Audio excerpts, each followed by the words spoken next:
Hey everyone, it's Alexander Robinson. Welcome to the channel, and this is my review for The Long Walk, which is directed by Francis Lawrence and is based off the Stephen King novel of the same name. This movie takes place in a dystopian America not long after a big war that has left the country in shambles, but now it's being ruled by an authoritarian regime. Every year, 50 boys from all across the country participate in an event called The Long Walk, and whoever makes it to the very end of The Long Walk basically gets all the riches that they could possibly imagine. But throughout this long walk, if they fall behind 3 miles per hour or veer off course or try to run away, they are shot and gunned down by the military escort. So this entire movie is just seeing who is going to make it to the end. I don't remember when I saw the trailer for this movie, but when I did see it, I was excited to see the movie itself. I had no idea this was based off a Stephen King book, but the trailer really sold me.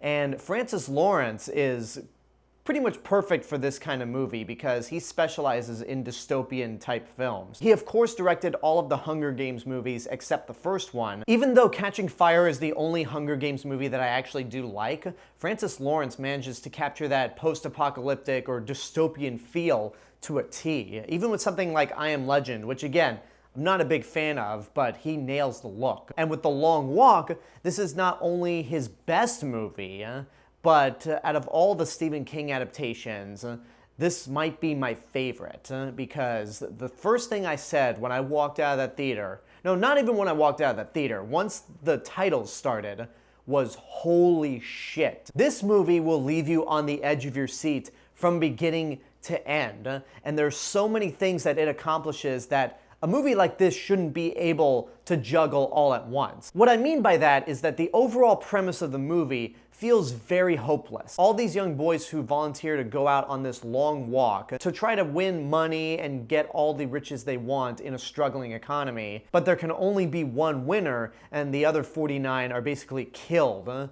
So that's very dystopian and very hopeless. And yet, as you're watching the movie, it feels very hopeful, and it has a lot of heart to it. You get to see all these characters bond through this whole walk. Some of them become very close friends with each other, and they all feel like real people. Granted, there's not enough time to focus on all of these characters, and a lot of them aren't even introduced and are gunned down off screen. But the ones that you do follow, their deaths become a lot more heartbreaking the closer you get to the end of the movie. Your two main characters are played by Cooper Hoffman and David Jonsson. Both of them give fantastic performances, especially David Jonsson, who is the android Andy in Alien Romulus. You get a real sense of camaraderie.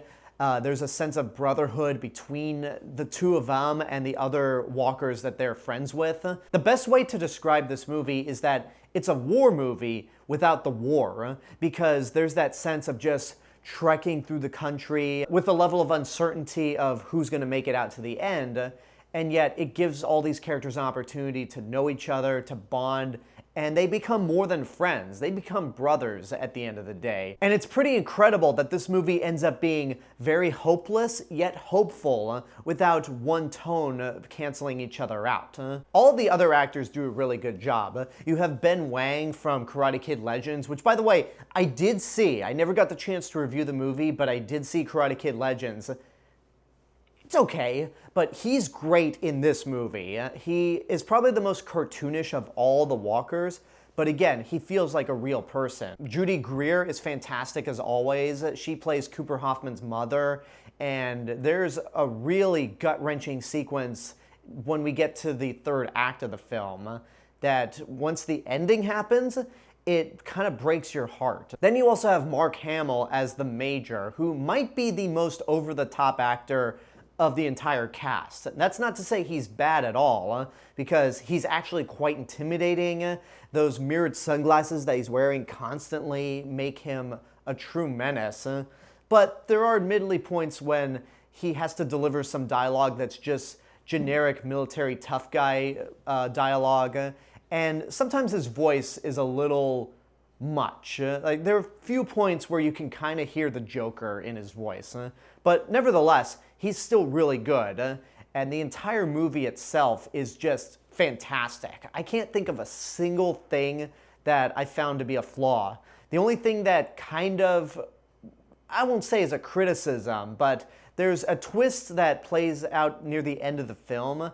It's not really a twist because it's hinted at the beginning of the film before the title card, but the movie tries to play this out as if it were a twist, and you're just sitting there going, yeah, we saw that coming a mile away because you basically told us at the beginning of the film, and there's really not much that comes from it.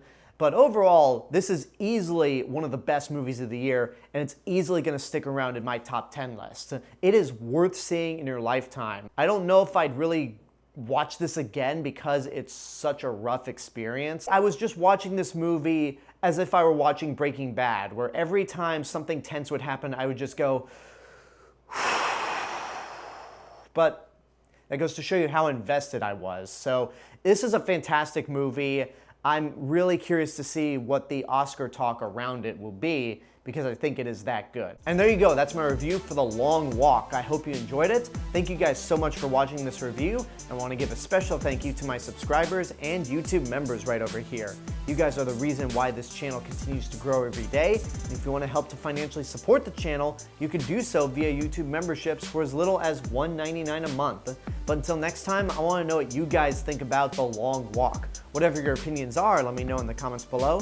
Don't forget to like the video, subscribe to the channel if you haven't, and hit the bell button to get notifications. If you want to find me elsewhere on the internet, you can find me on these social media platforms and my theme park and travel channel right here on YouTube. I'll see you guys in the next video, but until then, have a good day and take care of yourselves.